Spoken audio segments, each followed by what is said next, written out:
سورہ نساء کی آیت نمبر 15 سے شروع ہو رہا ہے۔ اس میں اللہ رب العزت فرماتے ہیں واللاتی یأتین الفاحشۃ من نسائکم فاستشہدوا علیہن اربعۃ منکم، اور جب خواتین میں سے کوئی بدکاری کا ارتکاب کریں تو ان کے خلاف 4 مسلمان مردوں کی گواہی طلب کرو۔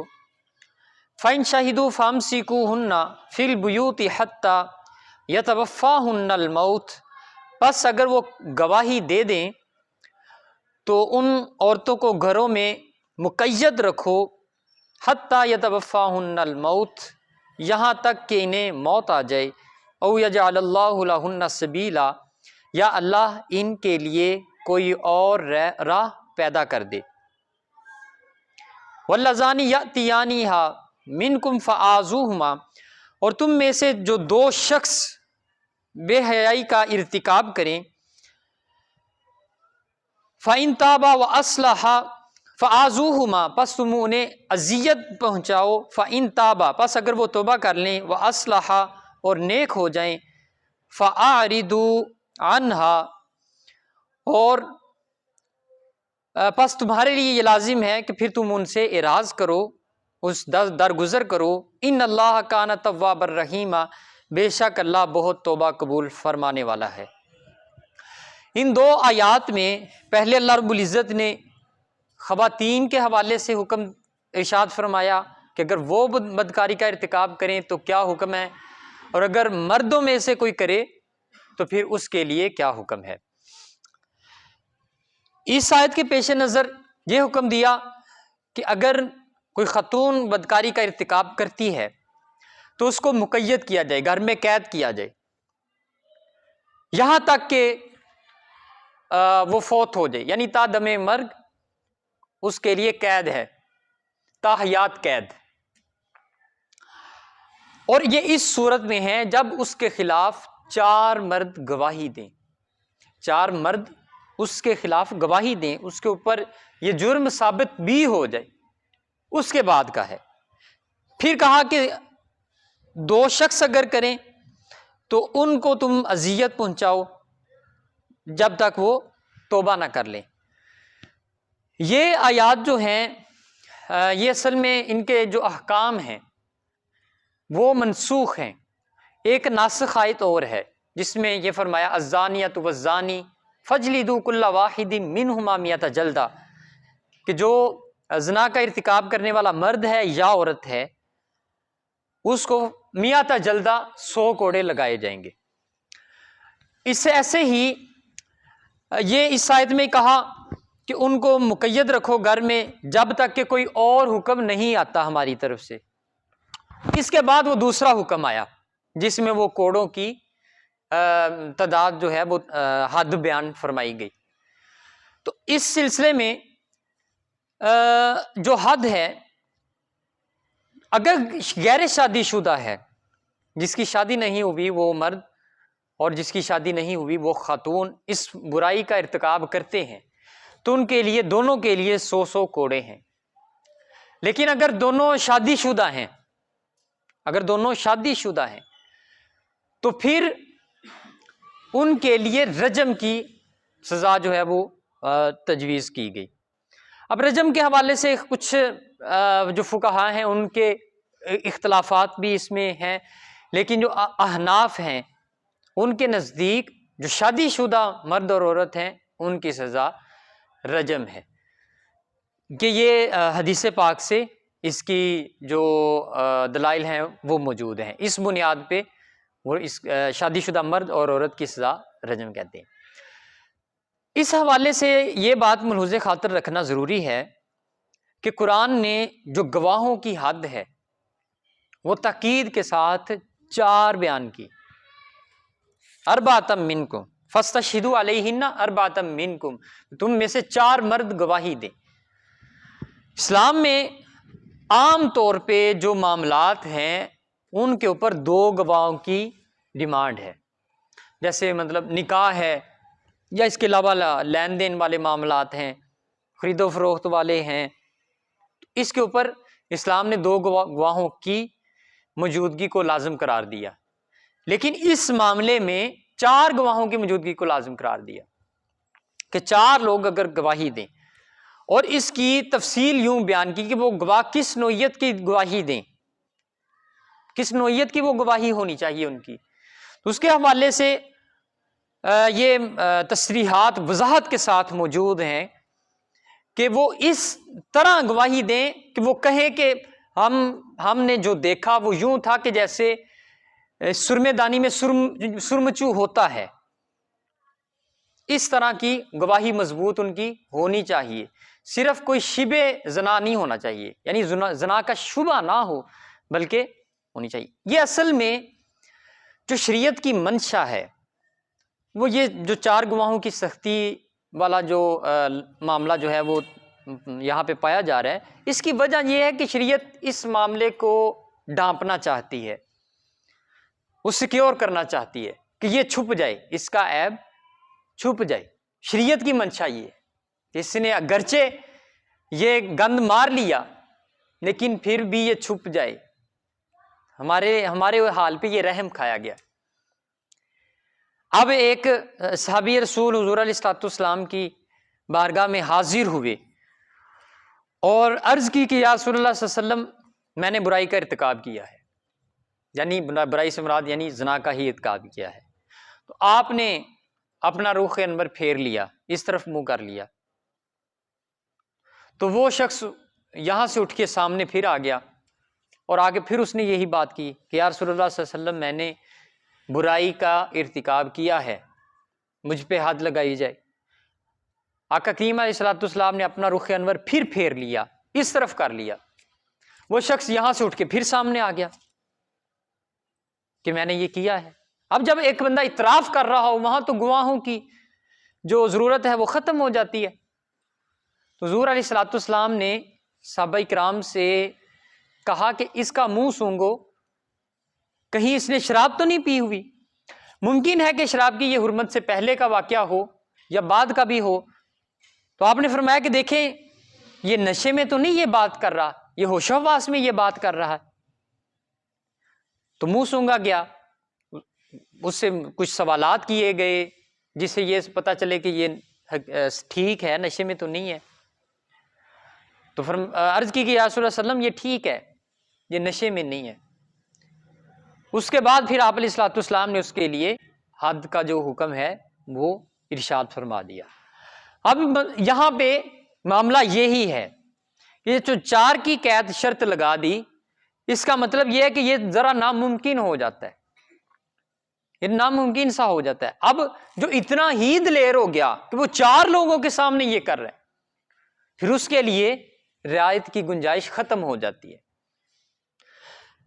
جو چھپ کے کرنے والا ہے، ایسا نہیں کہ چھپ کے کرنے والے کو شریعت جو ہے وہ اجازت دے رہی ہے، ایسا بھی ہرگز نہیں ہے، مذمت اس کی بہرحال ہے۔ وَلَا تَقْرَبُوا الزِّنَا إِنَّهُ كَانَ فَاحِشًا، قریب بھی نہیں جانا اس کے، ایک کرنا تو درکنار فرمایا، اس عمل کے قریب بھی نہیں ہو۔ قریب ہونے سے مراد جو ہے وہ یہ کہ جو اس چیز کو دعوت دیتے ہیں، حتی الامکان پردے کے جو احکامات ہیں، اس کے علاوہ جو دوسری ساری چیزیں ہیں، اپنی نظر کی حفاظت کرنا، یہ ساری چیزیں اسی ہیں کہ قریب بھی نہیں ہونے دیتی، اتنی سختی ہے اس کے اوپر۔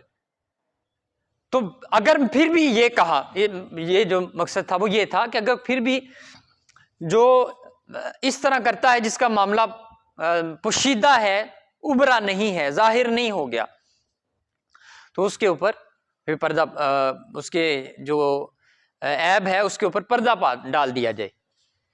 تو اب جو ایک شخص اگر دعویٰ کرتا ہے، اگر ایک شخص کسی کے خلاف یہ دعویٰ کرتا ہے کہ اس شخص نے اس برائی کا ارتکاب کیا، تو شریعت اس سے اس کے علاوہ 3 گواہ اور مانگتی ہے کہ اپنے 3 گواہ بھی ساتھ لے کر آؤ۔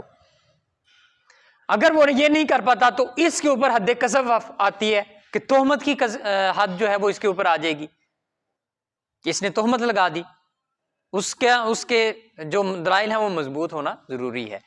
اب اس کے اوپر بڑے اعتراضات ہیں، یہ کسی کے ساتھ ہوتی ہے تو ایک کی گواہی مانی نہیں جاتی۔ تو اس حوالے سے یہ معاملہ کہ اگر کوئی شخص کسی جنگل میں کسی کو قتل کر دیتا ہے جہاں پہ کوئی بھی نہیں دیکھ رہا، جہاں کوئی نہیں دیکھ رہا تھا، کسی نے جنگل میں قتل کر دیا کسی کو. دنیا کا کوئی ایسا قانون نہیں جو کسی بھی شخص کو اٹھائے اور لٹکا دے. اس کے لیے دلائل کا ہونا ضروری ہے، ثابت ہونا ضروری ہے، گواہوں کا ہونا ضروری ہے. یہ تو جو انگریزوں کا قانون ہے اس میں بھی یہی لکھا ہے کہ اس پہ گواہ ہوں گے، اگرچہ اس نے کر دیا ہے. جب تک گواہ نہیں ہے تب تک وہ قابل قبول نہیں ہوگا کسی ایک. اس کے بعد فرمایا انما التوبۃ علی اللہ للذین یعملون السوء بجہالۃ ثم یتوبون من قریب فاولئک یتوب علیہم. توبہ کی مقبولیت اللہ پر صرف ان لوگوں کے لیے ہے جو جہالت کی وجہ سے گناہ کر بیٹھیں. ثم یتوبون من قریب فاولئک یتوب علیہم، پھر ان قریب توبہ کر لیں تو یہ لوگ وہ ہیں جن کی توبہ اللہ اپنے فضل سے قبول فرماتا ہے. یعنی جو جہالت کی وجہ سے کسی برائی کا ارتکاب کرتا ہے، اب دنیا کے جتنے بھی قانون ہیں ان کے اندر یہ قاعدہ کلیہ ہے، چاہے ہمارا ہے قانون یا برٹش ہے یا برطانیہ کا ہے، امریکہ کا ہے. وہ یہ کہتے ہیں کہ جو قانون سے لا علم ہونا یہ عذر نہیں ہے. یعنی یہاں سے جا کے کوئی بندہ لندن میں کوئی کسی بندے کو مار دیتا ہے اور وہاں کا قانون یہ کہتا ہے جو کسی بندے کو مارے اس کی سزا جو ہے وہ عمر قید ہے، اور وہ مارنے والا یہ کہے مجھے تو اس کا پتہ ہی نہیں تھا کہ یہ اتنی اس کی سزا ہے، اگر پتہ ہوتا تو میں یہ نہ کرتا. تو یہ بہانہ نہیں چلتا. وہ کہتے ہیں کہ اگر آپ نے ہمارے ملک میں آنا تھا تو اس کا قانون پڑھنا تھا.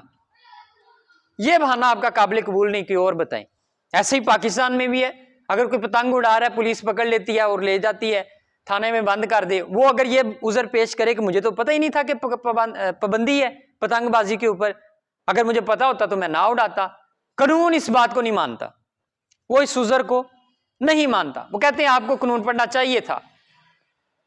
یہ عذر قابل قبول نہیں، کوئی اور بات کریں. تو یہ دنیا کے تمام قوانین میں یہ اصول ہے کہ قانون سے لا علمی بطور بہانہ پیش نہیں کی جا سکتی. تو یہاں پہ یہ فرمایا اللہ رب العزت نے یہ کتنی بڑی رعایت دی کہ اگر کوئی جاہل تھا جس کو یہ بات پتہ نہیں چلی کہ اس کی یہ سزا ہے، اس کے لیے یہ تھا حکم یہ ہے کہ وہ توبہ کرے، وہ توبہ کرے. لیکن اب اس معاشرے میں اس قدر جہالت نہیں، میں اپنے معاشرے کی بات کر رہا ہوں، یہاں بھی یہ جہالت نہیں ہے اتنی کہ کسی کو پتہ ہی نہ ہو کہ اس کی سزا جو ہے وہ جرم ہے، اگرچہ یہ شریعت دے بھی رہی ہے، پاکستان کا قانون اس کی گرفت کرے گا. تو بہرحال شریعت کی یہ بات تو ہر مسلمان کو، بلکہ جو مسلمان معاشرے میں ہمارے معاشرے میں ہندو عیسائی رہتے ہیں ان کو بھی پتہ ہے کہ یہ اسلام کے اندر کوئی قابل گرفت جرم ہے، اس کے اوپر کوئی سزا ہے، اگرچہ سزا کا پتہ نہ ہو لیکن اتنا پتہ ضرور ہے کہ کوئی سزا ہے. اس کے بعد کہا وَقَانَ اللَّهُ عَلِيمًا حَكِيمًا، اللہ خوب جاننے والا اور حکمت والا ہے. وَلَيْسَتِ التَّوْبَةُ لِلَّذِينَ يَعْمَلُونَ السَّيِّئَاتِ، اور ان لوگوں کی توبہ قبول نہیں جو مسلسل گناہ کرتے ہی رہیں. جو عادی ہی ہو گیا اس کا، اس کی پھر اللہ کے ہاتھ توبہ نہیں ہے. دنیا کی تو بات الگ ہے، اللہ بھی اس کو معاف کرنے والا نہیں ہے. حَتَّى إِذَا حَضَرَ أَحَدَهُمُ الْمَوْتُ قَالَ إِنِّي تُبْتُ الْآنَ وَلَا الَّذِينَ يَمُوتُونَ وَهُمْ كُفَّارٌ، حتیٰ کہ جب ان میں سے کسی شخص کو موت آتی ہے تو وہ کہتا ہے میں نے اپنے رب کے ہاں توبہ کی.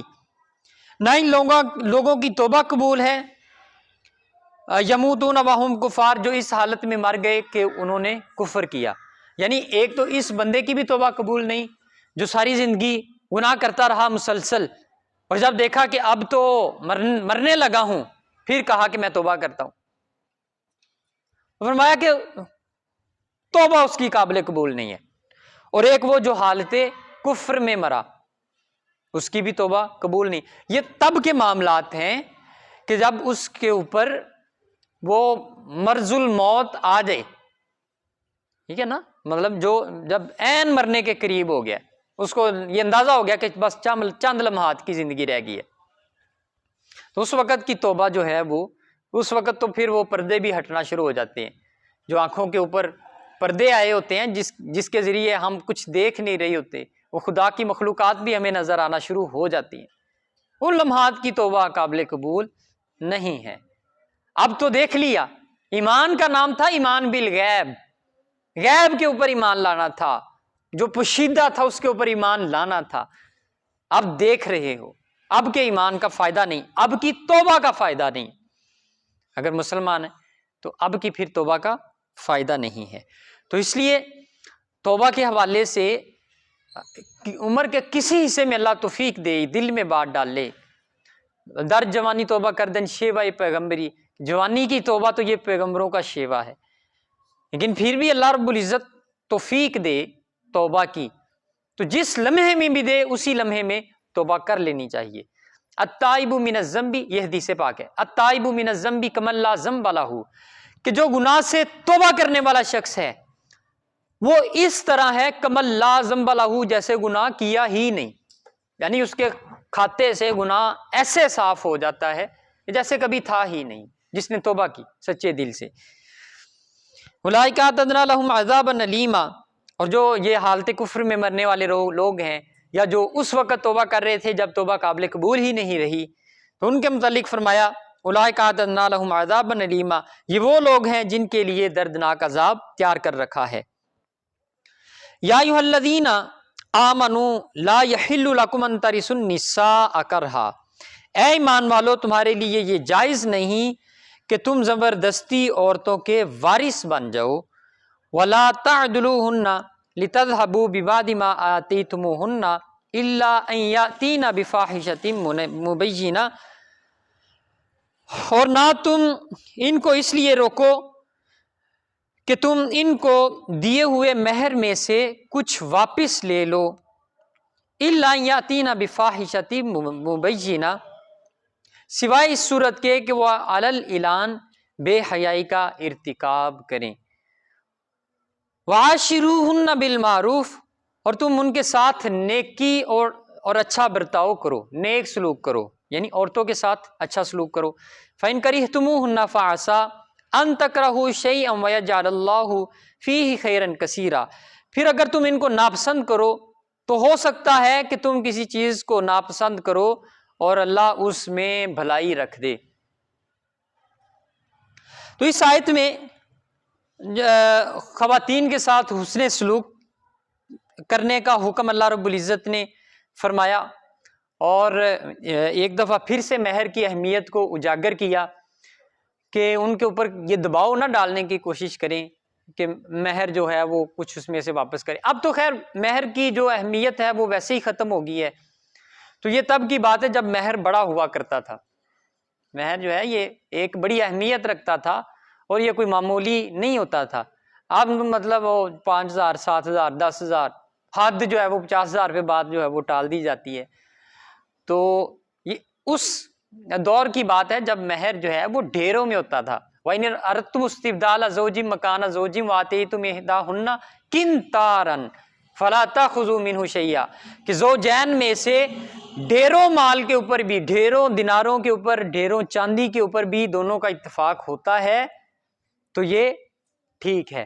بہرحال یہ اتنا بھی نہیں ہونا چاہیے کہ دینے والے کے لیے مشکل میں پڑ جائے، مناسب ہونا چاہیے، مناسب ہونا چاہیے، لیکن اتنا بھی غیر مناسب نہ ہو جائے کہ اس کی بالکل اہمیت ہی ختم ہو جائے، بس وہ ایسے ایک خانہ پوری کے لیے رہ جائے۔ جہاں اتنے لمبے چوڑے خرچے ہو رہے ہوں، کھانے کے اوپر 8-8 10-10 لاکھ، جہیز کے اوپر، جہیز کی ڈیمانڈ تو شریعت نے نہیں کی، جہیز کی قید جو ہے وہ شریعت نے نہیں لگائی۔ اگر اس کے اوپر لاکھوں خرچے جا سکتے ہیں تو پھر اس کی بھی رقم تھوڑی سی بڑھائی جائے، اس کو بھی ایک اچھی معقول رقم جو ہے وہ حق مہر میں ادا کی جائے۔ اس کے بعد فرمایا کہ اگر وہ کچھ ان کے معاملات تمہارے ساتھ بہتر نہیں ہیں تو حتی الامکان سدھارنے کی کوشش کرو۔ اگر سوائے اس صورت کے کہ وہ اعلانیہ بے حیائی شروع کر دیں، اگر اعلانیہ وہ بے حیائی شروع کر دیتے ہیں پھر یہ لازم نہیں ہوتا کہ آپ یہ تعلق جاری رکھیں، پھر شریعت آپ سے یہ مطالبہ نہیں کرتی کہ اس تعلق کو آپ لٹکائیں اور اس بے شرمی کو آپ روزانہ برداشت کریں۔ پھر وہ کہتی ہے کہ اگر وہ اعلانیہ اس نے بے حیائی شروع کر دی تو پھر آپ کے پاس اختیار ہے کہ آپ اسے چھوڑ دیں۔ وَعَاشِرُوهُنَّ بِالْمَعْرُوفِ، اور ان کے ساتھ اچھا سلوک کیا جائے۔ اچھے سلوک کی بھی ساتھ ہی قید لگا دی کہ افراط و تفریط میں نہیں چلے جانا، نہ ہی یہ کہ کوئی ظلم شروع ہو جائے اور نہ ہی بالکل کوئی چھوٹ والا بھی معاملہ ہے۔ تو کہا کہ اگر تمہیں ناپسند بھی ہو، ناپسند بھی نہیں ہے لیکن آپ کی منکوحہ ہو گئی ہے، نکاح میں آ گئی ہے، تو ہو سکتا ہے جسے تم ناپسند کرتے ہو اللہ نے اس میں خیر رکھی ہو، اللہ نے اس میں بھلائی رکھی ہو، تو پھر بھی اس کو جاری رکھنے کی کوشش کریں۔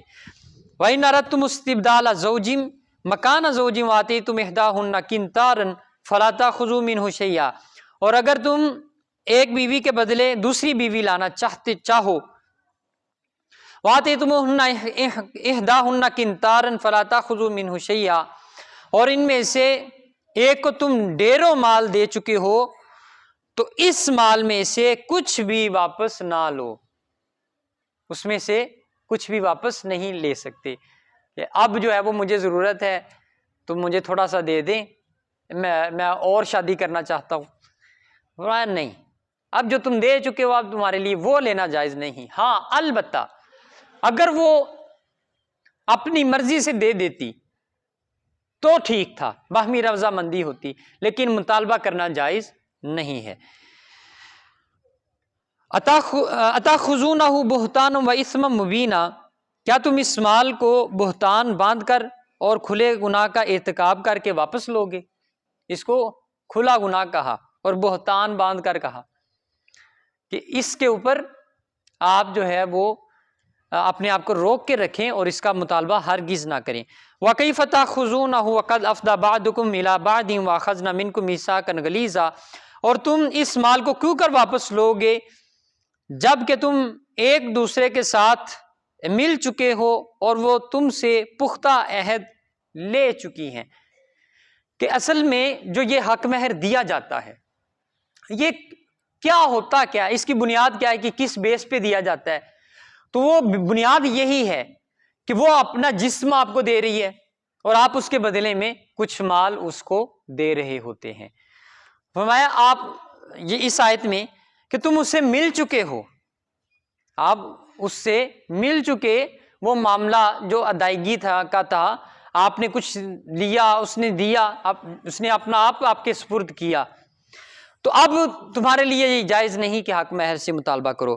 وَلَا تَنْكِحُوا مَا نَكَحَ آبَاؤُكُم مِّن نِّسَاءِ إِلَّا مَا قَدْ سَلَفَ، اور ان عورتوں کے ساتھ نکاح نہ کرو جن کے ساتھ تمہارے باپ دادا نکاح کر چکے ہیں، إِلَّا مَا قَدْ سَلَفَ، مگر جو گزر چکا، إِنَّهُ كَانَ فَاحِشَةً وَمَقْتًا، بے شک ایسا فعل بے حیائی اور موجب غضب ہے، وَسَاءَ سَبِيلًا، اور بہت ہی برا طریقہ ہے۔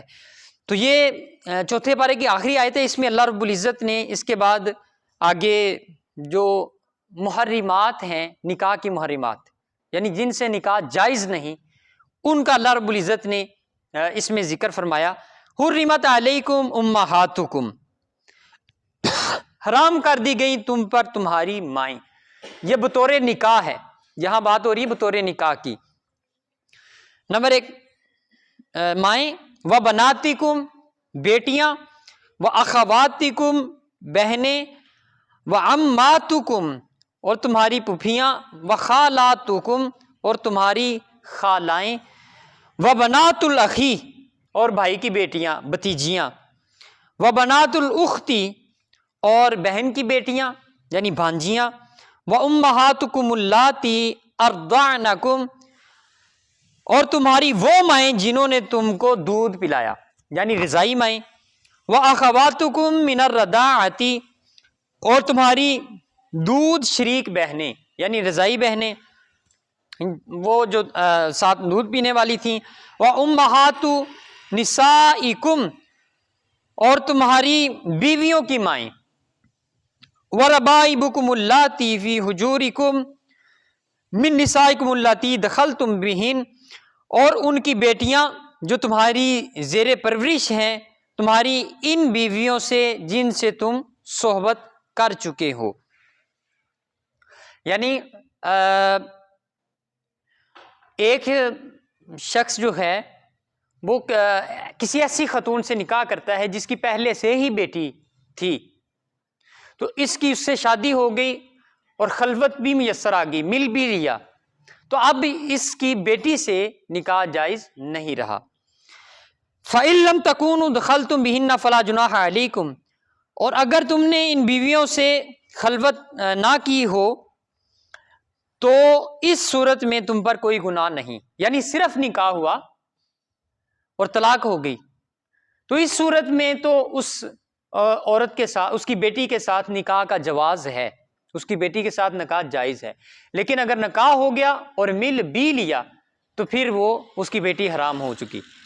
وَحَلَائِلُ أَبْنَائِكُمُ الَّذِينَ مِنْ أَصْلَابِكُمْ أَن تَجْمَعُوا بَيْنَ الْأُخْتَيْنِ إِلَّا مَا قَدْ سَلَفَ، اور تمہارے نسلی بیٹوں کی بیویاں، یعنی جو آپ سے بیٹا ہے اس کی بیوی، من اصلابکم، اور وہ تم پر حرام کر دی گئیں. وَأَن تَجْمَعُوا بَيْنَ الْأُخْتَيْنِ إِلَّا مَا قَدْ سَلَفَ، اور دو بہنوں کو نکاح میں جمع کرنا اِلَّا مَا قَدْ سَلَفَ، جیسا کہ گزر چکا ہے، یہ بھی حرام ہے. یعنی یک وقت دو بہنیں، سگی بہنیں، یہ بھی کسی ایک شخص کے نکاح میں نہیں رہ سکتی. ان اللہ کان غفور الرحیم، بے شک اللہ بہت بخشنے والا اور بے حد رحم فرمانے والا ہے. تو کچھ اس میں محرمات نسبی اللہ رب العزت نے بیان فرمائے، کچھ رضائی. تو نسبی حوالے سے دو ایسے لوگ، دو ایسی خواتین جن میں سے ایک کو مرد تصور کر لیا جائے تو ان کا نکاح جائز نہ ہو، ان کو ایک شخص کے نکاح میں رکھنا جائز نہیں ہے. جیسے بالفرض بھانجی اور بھتیجی ہے، بھانجی اور بھتیجی ہے. اگر بھانجی اور خالہ ہے، بھانجی اور خالہ، اگر ان میں سے ایک مرد ہوتا، یعنی یہ بھانجی کی بجائے بھانجا ہوتا تو اس کا خالہ کے ساتھ نکاح ہو سکتا تھا؟ نہیں ہو سکتا تھا. تو دو ایسی خواتین کہ جن میں سے کسی ایک کو مرد تصور کیا جائے تو ان کا نکاح جائز نہیں ہوتا، ان دو عورتوں کو ایک نکاح میں رکھنا یہ جائز نہیں ہے. صرف دو بہنوں، سگی بہنوں کی بات نہیں ہے، دو ایسی عورتیں کہ ان میں سے کسی ایک کو مرد تصور کیا جائے تو ان کا نکاح جائز نہ ہو، وہ دونوں اکٹھی ایک مرد کے نکاح میں نہیں آ سکتی. پھوپھی اور بھتیجی ایک نکاح میں نہیں آ سکتی، خالہ اور بھانجی ایک نکاح میں نہیں آ سکتی. بہرحال یہ کلیہ ہر جگہ پہ اپلائی کیا جائے، یہ تصور کیا جائے اس آیت کے پیش نظر کہ ان میں سے اگر ایک مرد ہوتا تو ان کا نکاح ہو سکتا تھا یا نہیں. اگر ان دونوں کا آپس میں نکاح ہو سکتا ہے تو پھر ایک مرد کے نکاح میں آ سکتے ہیں. اگر ان کا آپس میں نکاح حرام ہے دونوں کا تو پھر یہ دونوں ایک شخص کے نکاح میں بھی جمع نہیں ہو سکتی. الحمدللہ آج ہمارا چوتھا پارہ جو ہے وہ بھی مکمل ہو گیا. انشاءاللہ کل ہمارا 5واں پارہ شروع ہوگا. دعا ہے جو کچھ بھی آج ہم نے پڑھا سنا سمجھا اللہ رب العزت اس کی سمجھ دے، اور جو نہیں سمجھ سکے اللہ رب العزت اس کی بھی توفیق دے. وما توفیق الا باللہ.